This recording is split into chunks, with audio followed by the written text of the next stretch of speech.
सारे रिश्ते भुलाए जाएंगे, अब तो गम भी गिनवाए जाएंगे। जाने किस कदर बचेगा वो उससे जब हम घटाए जाएंगे। उसको होगी बड़ी पेशेमानी अब जो हम आजमाए जाएंगे। क्या गर्ज तोरे जाम से हमको, हम तो शीशे चबाए जाएंगे। मेरी उम्मीद को बचा कहकर सब मेरा दुख बढ़ाए जाएंगे। कम से कम तुझ गली में जाना, धूम तो हम मचाए जाएंगे। जख्म पहले के अब मुफीद नहीं, अब नए जख्म खाए जाएंगे। शाह सारो तुम्हारे सारे परिंद एक नफ्स में उड़ाए जाएंगे। हम जो अब तक कभी न पाए गए किन जमानों में पाए जाएंगे। आँख से खेलना है शौक अपना, अब तेरे खत जलाए जाएंगे। जमा किया है हमने गम दिल में, उनका अब सूद खाए जाएंगे। शहर की महफिलों में हम और वो साथ अब क्यों बुलाए जाएंगे। है हमारी रसाई अपने में, हम उत अपने में आए जाएंगे। हम ना होकर भी शहरे पोतेश में आए जाएंगे, जाए जाएंगे। मुझसे कहता था कल ये शाहे बलूत, सारे साए जलाए जाएंगे। होगा जिस दिन फना से अपना विसल, हम निहायत सजाए जाएंगे। जौन यूं है कि आज के मूसा, आग बस आग लाए जाएंगे। हाँ, शाम बहानों बहानों से हानम से मिलने लगा था। वो जहाँ जाती वो भी इत्फाकन पहुंच जाता था। हानम ने कभी इस बात को नोट नहीं किया था, आज भी वो उसे ही तलाश कर रहा था। बीजान उसे शादी का कह रही थी, वो उस पर दबाव डाल रही थी, और आज वो उसी सिलसिले में हानम से मिलने वाला था। वो उसे अपने दिल की बात बताने वाला था ताकि बाद में बीजान को अपनी पसंद बता सके। लेकिन वो पहले हानम की पसंद जानना चाहता था। वो उसे नहर के किनारे परिंदों को दाना डालती नजर आ गई थी। हशाम हाथ में पकड़ा केक लिए उसकी तरफ बढ़ा था। आज हशाम का बर्थडे था। वो जानता था कि हानम नहीं जानती थी, और वो ये भी जानता था कि वो उसे विश नहीं करेगी, लेकिन वो इस दिन को खास बनाना चाहता था। अस्सलाम वालेकुम, कैसी हैं आप? हानम के करीब पहुंचने पर उससे पूछा था। जी मैं बिल्कुल ठीक हूँ, आप सुनाए। और ये केक किस लिए? आज मेरा बर्थडे है और जब से मैं पेरिस आया हूँ ये पहला मौका है कि मैं केक काटने जा रहा हूँ, वो भी बहुत ही खास शख्सियत के साथ। Happy birthday mister Hasham Jabeel. उसकी बात सुनकर हाना मुस्कुरा दी थी। शुक्रिया। वो भी मुस्कुराया था। देर नहीं करनी चाहिए फिर, वैसे भी मुझे केक बहुत पसंद है खाने में। वो दोनों वहीं किनारे पर बैठ गए थे। मैं आज आपसे कुछ मांगने आया हूँ। केक काटने के बाद हशाम संजीदा लहजे में कहा था। उसके लहजे में कुछ था। आनंद ने चौंक कर उसे देखा था। आज मेरा जन्मदिन है। इस दिन लोगों को बहुत से तोहफे मिलते हैं, मुझे भी एक तोहफा चाहिए, वो भी आपसे। उसकी बात सुनकर हानम को एक गैर मामूली सा एहसास हुआ था। आज वो किसी और लहजे में बोल रहा था। जी मांगे, हानम ने धड़कते दिल से कहा था। इस खूबसूरत दिन के अख्ताम पर जिसमें आप मेरे साथ हैं, मुझे आपसे हानम चाहिए। आप मेरे लिए सबसे बड़ा तोहफा हैं। मुझसे शादी करेंगी मिस उम्मे हानम? हशाम ने गोया धमाका किया था। हानम अपने पीले पड़ते चेहरे के साथ उसे देख रही थी। उसे हशाम से इस बात की उम्मीद नहीं थी। ये क्या कह रहे हैं आप? हानम जैसे ख्वाब से जागी थी। वो एक झटके से खड़ी हुई। मैं चाहता हूँ आपको, और शादी करना चाहता हूँ। हशाम ने भी उठते हुए अपनी बात दोहराई दी। बस, बस करें आप। हानम ने हाथ उठाकर मना करते हुए कहा। आपने सोचा भी कैसे ऐसा? हानम का चेहरा गुस्से से सुर्ख हो गया था। आप अच्छे इंसान हैं, लेकिन मुझे आप में दिलचस्पी नहीं है, और ना कभी थी। लेकिन मुझे लगा कि हशाम का दिल डूबा था कि मैंने अगर मुस्कुराकर बात सुन ली आपकी तो मैं आप में दिलचस्पी लेने लगी हूँ। ये लगा था आपको? हानम का लहजा काटदार था। हशाम हैरत से उसे देख रहा था। इतनी तलखी आरजे के लहजे में हुआ करती थी। अगर लड़की मुस्कुराकर बात कर ले तो मर्दों को ऐसा क्यों लगता है कि वो लाइन पर आ गई है। शिद्दत जज्बात से हानम की आवाज़ कांप रही थी। अब की बार हशाम का चेहरा सुर्ख हुआ था। उसे उम्मीद नहीं थी कि हानम इस तरह रिएक्ट करेगी। प्लीज़ हानम, इस तरह के अल्फाज मत इस्तेमाल करो। हशाम ने इल्तिजा की थी। हानम ने आंखें मीच कर एक गहरी सांस लेकर खुद को नॉर्मल करने की कोशिश की थी। देखिए आप बहुत अच्छे हैं, लेकिन जो आप चाह रहे हैं वैसा कुछ भी नहीं हो सकता। अब की बार हानम ने नर्म लहजे में कहा था। लेकिन क्यों? क्या कमी है मुझ में, या फिर किसी और को पसंद करती हैं आप? हशाम का दिल कुरला रहा था। उससे कभी नहीं सोचा था कि उस जैसी शख्सियत का मालिक जब किसी को प्रपोज करेगा तो उसे आगे से इस तरह की बातें सुनने को मिलेगी।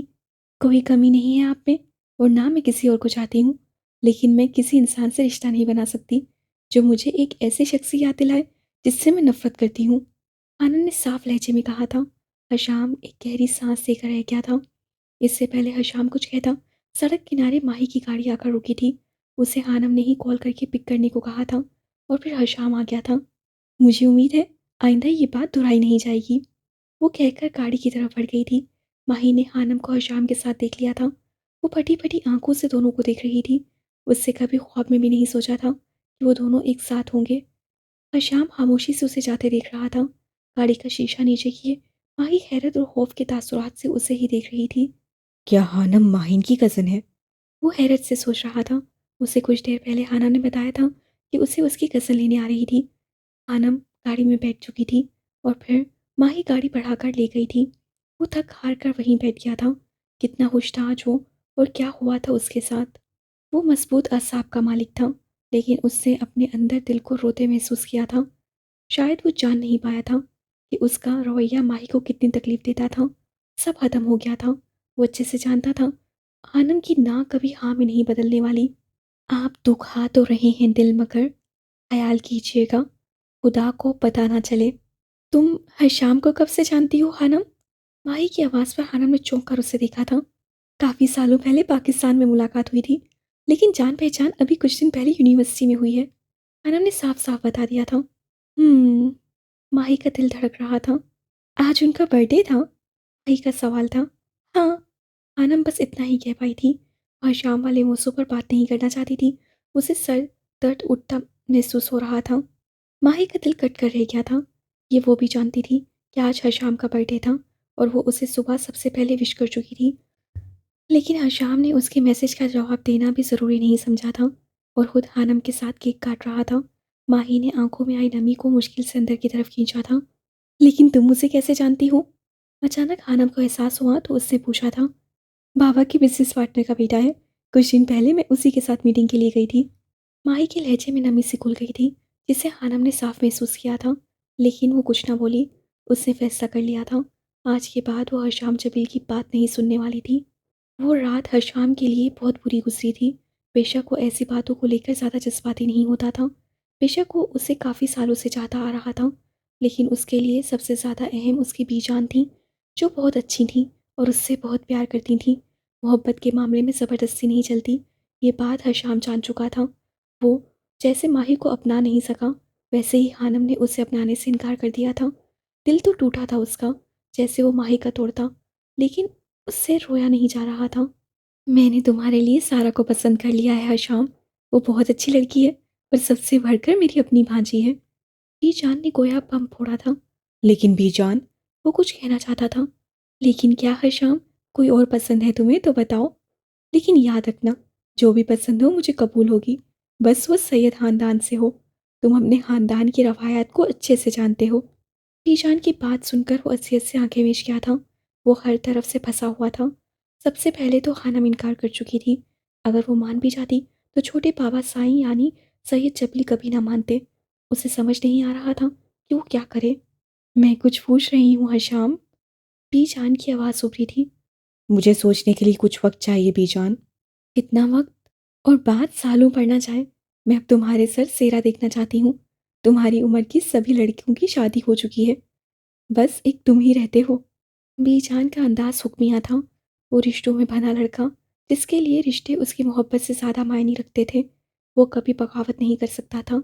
ये बात बीजान अच्छे से जानती थी। हानम को उम्मीद थी कि हशाम उसे कभी तंग नहीं करेगा, और वो उसकी उम्मीद पर पूरा उतरा था।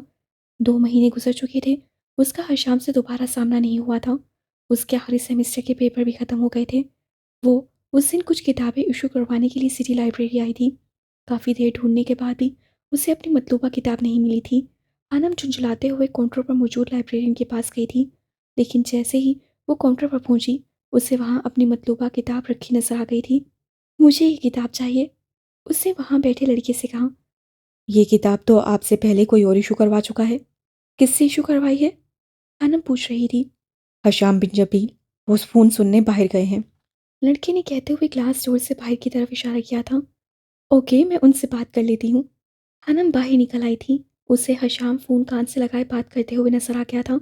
मिस्टर हशाम जबील, जो किताब आप इशू करवा चुके हैं वो उम्मे हानम को यानी मुझे चाहिए। आपको कोई मसला तो नहीं?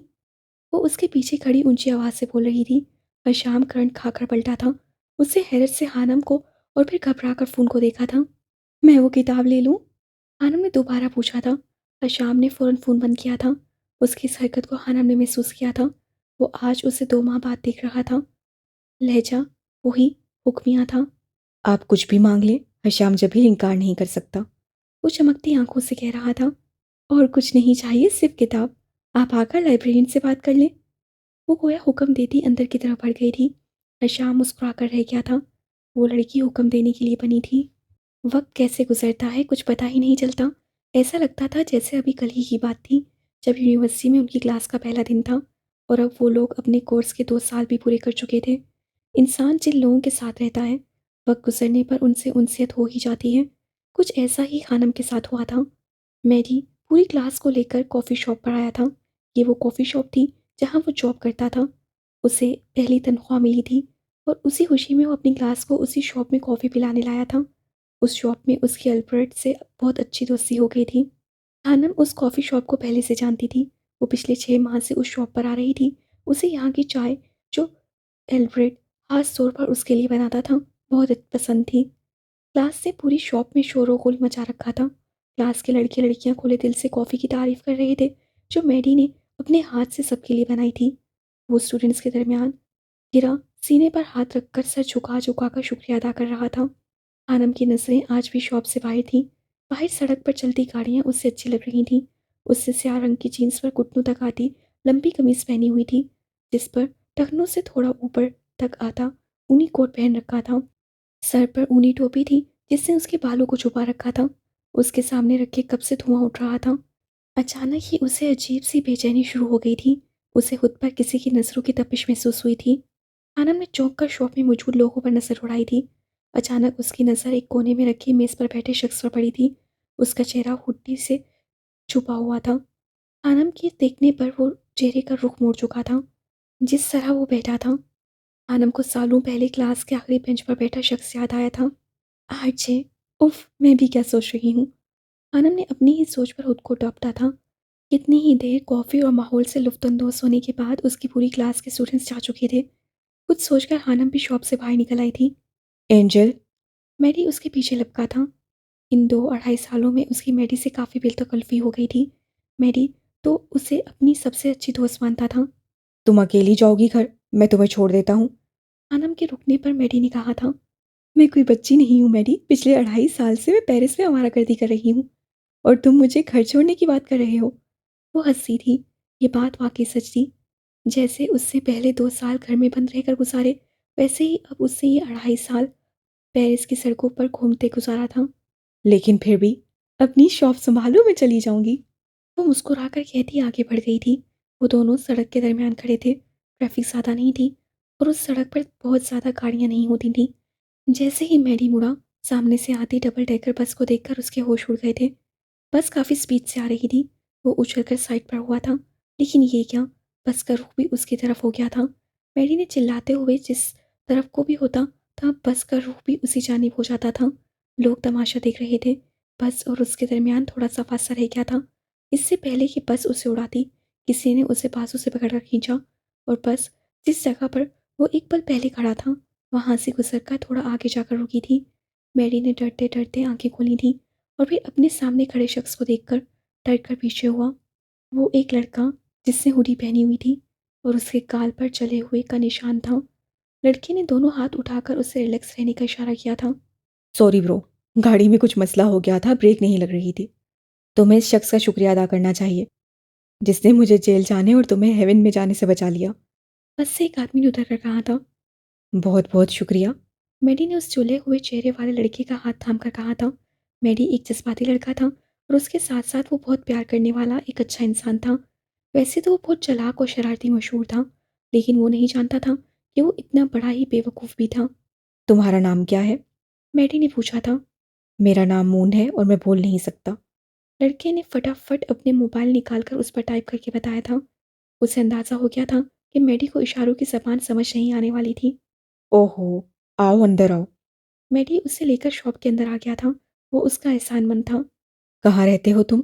इस शहर में नए हो क्या? मैडी की बात पर मून ने इस्पात में सर हिला दिया था। ज़रूर रोज़गार के लिए आए होगे। मून ने फिर से इस्पात में सर हिलाया था। है, कोई नहीं, आज से तुम मेरे साथ रहोगे। मैडी की बात सुनकर मून की आंखें चमकी थीं और फिर उससे मैडी का शुक्रिया अदा किया था, जबकि मैडी उसके जले हुए चेहरे और कुव्वत गोयाई से महरूम देखकर अफसोस करके रह गया था। अगले दिन हानम शॉप पर आई तो मैडी ने उसे सारा वाक़या सुनाया था। वह हंस कर पागल हो गई थी। एंजल, तुम हंस रही हो, मैं मर जाता तो? मैडी ने हफ़ी से कहा था। मुझे तो सोच सोच कर हंसी आ रही है, क्या सीन होगा उस वक्त। वो फिर हंसी थी। इससे पहले मैडी कुछ कहता मून शॉप में दाखिल हुआ। मून, मैडी ने उसे आवाज़ लगाई थी। वो आवाज़ सुनकर उनकी तरफ बढ़ा था। इससे मिलो, ये एंजल है और ये वाकई एंजल है। मैडी ने तारुफ करवाया था। मून चमकती आंखों से आनम को देख रहा था। उसे मून की आंखों में अजीब सा तासुर नजर आया था। हेलो। अनम बस इतना ही कह पाई थी, जबकि मून ने सर हिला दिया था। ओके, मुझे कुछ काम है, मैं चलती हूँ।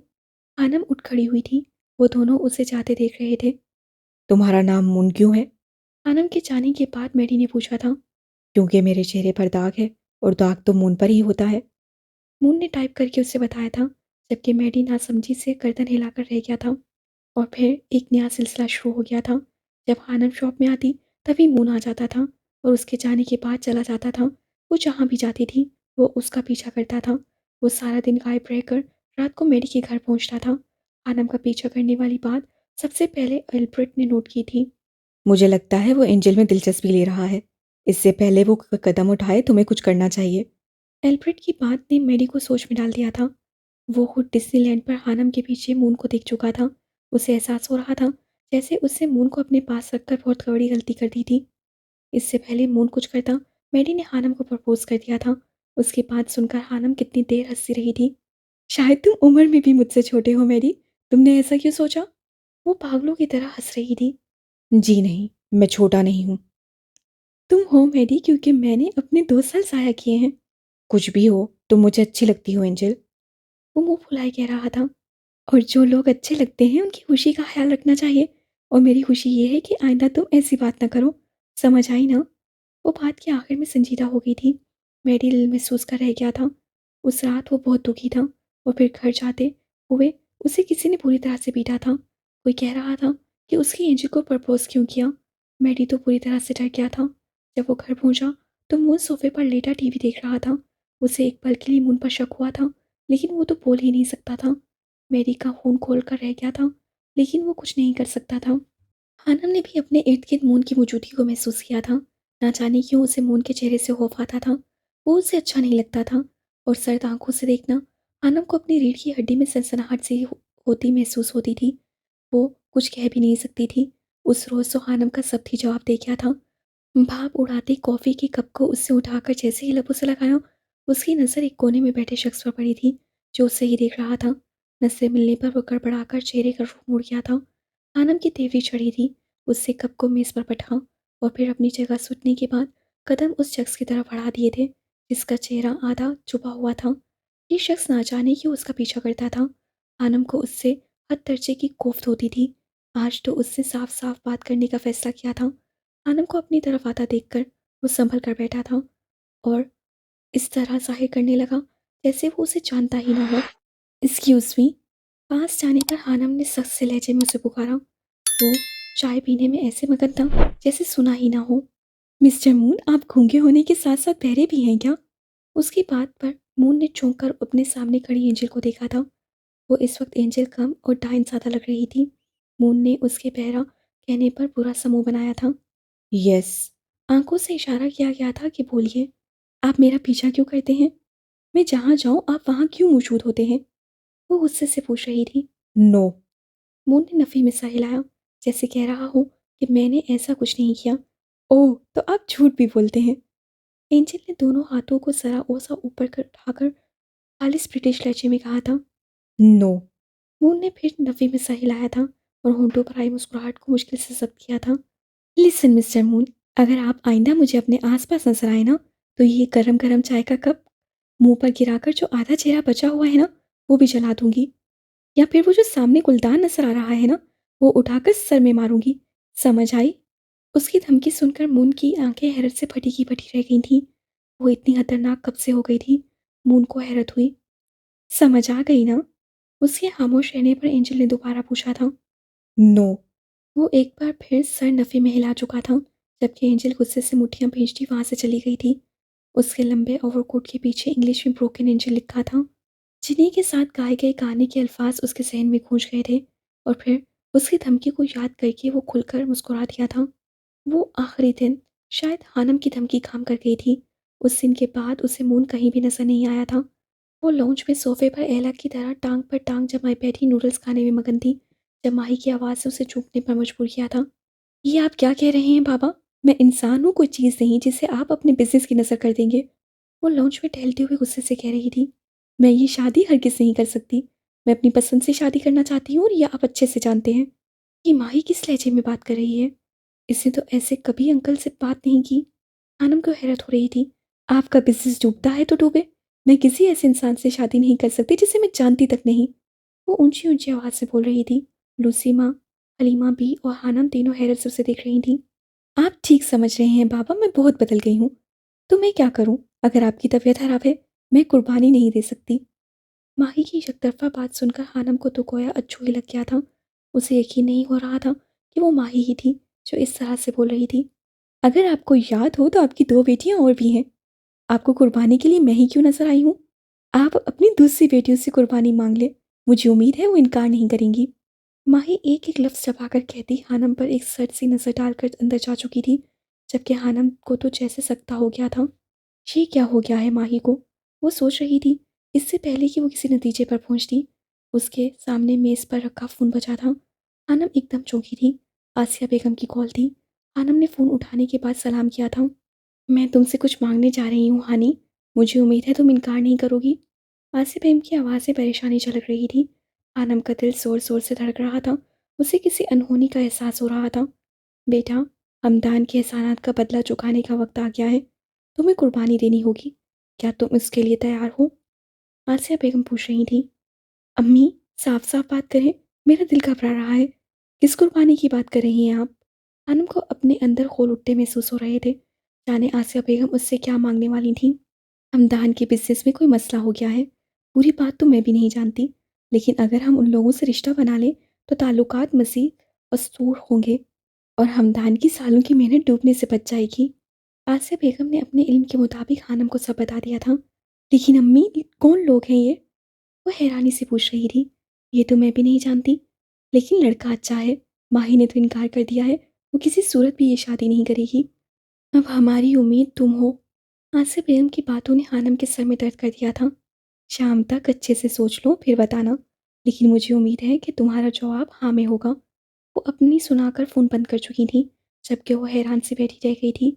कुर्बानी बहुत बड़ी मांगी थी उसकी माँ ने। न कुर्बानी देने की हिम्मत थी और न इनकार करने का हौसला। वो उठकर अपने कमरे की तरफ बढ़ गई थी। शाम होने ही वाली थी। आनम को समझ नहीं आ रहा था कि क्या जवाब दे। वो माही से इस वक्त तफसील से भी पूछ नहीं सकती थी, क्योंकि वो पहले ही बहुत गुस्से में थी। उसे एक पल को सोचा था कि माहम का निकाह करवा दें घर वालों से कहकर, लेकिन दूसरे ही पल उससे अपने दिमाग से ये सोच निकाल दी थी, जो काम वो खुद नहीं कर सकती थी। कैसे मतलब परस्तों की तरह उस चीज़ की कुर्बानी माहम से मांग सकती थी। रात को माही उसके कमरे में आई थी। तुमने शादी के लिए हाँ कर दी? वो हैरानी और खुशी के मिले जुले तासुरात से आनम को देख रही थी। शादी नहीं, सिर्फ निकाह के लिए, आनम ने जवाब दिया था। हाँ वही मेरी जान। मुझे यकीन नहीं होता कि तुम इतनी जल्दी कैसे मान गई हो। माहीन ने आगे बढ़कर उसकी गाल पर प्यार किया था। आनम हैरत से दंग उसे देख रही थी। इस सुबह वाली माही तो कहीं से भी नहीं लग रही थी। ये तो बहुत खुश नजर आ रही थी, इंतहाई खुश। आनम ने कुछ देर पहले ही फ़ोन करके आसिया बेगम को इस निकाह के लिए हाँ कर दी थी, और अब माही उसके कमरे में मौजूद थी। तुम देखना, तुम्हें वो लड़का इंशाल्लाह बहुत पसंद आएगा, बहुत खुश रखेगा तुम्हें। माही उसका हाथ थामते हुए बोली थी, जबकि हानम अभी तक सदमे की हालत में थी। अब तुम आराम करो। परसों यानी जुम्मुल मुबारक के दिन असर के बाद तुम्हारा निकाह है। मुझे एला के साथ मिलकर बहुत सी तैयारियां करनी है। वो उसे तलकीन करती जा चुकी थी, जबकि हानम नासमझी से सोच रही थी कि आखिर ये हो क्या रहा है था। अगले दिन हमदान साहब, आसिया बेगम, माहम और जवाद, वो सब लोग पेरिस आ गए थे। हानम तो उन्हें देखकर ही सकते में चली गई थी। उसे इतना बड़ा सरप्राइज दिया गया था कि वो हैरत से कूक उन्हें देख रही थी। जब होश आया तो सबसे लिपट लिपट कर रोई थी। जवाद अब लड़कपन की उम्र से निकलकर जवानी की दहलीज पर कदम रख चुका था। वो ख्वाब की हालत में सबको देख रही थी। उसे यकीन नहीं आ रहा था वो इतने सालों बाद अपने घर वालों से मिल रही थी। उन लोगों के आते ही घर में रौनक बढ़ गई थी। हम माही और एला के साथ मिलकर बाजार हानम के निकाह का जोड़ा लेने गई थी। हानम ने खुद जाने से इनकार कर दिया था। वो आसिया बेगम के साथ अपना वक्त बिताना चाहती थी। सब बहुत खुश नजर आ रहे थे। हानम को कहीं से भी ये निकाह कुर्बानी के लिए किया गया नहीं लग रहा था। ये निकाह उसके लिए मुबारक साबित हुआ था क्योंकि इस निकाह में वो अपनों से मिल पाई थी।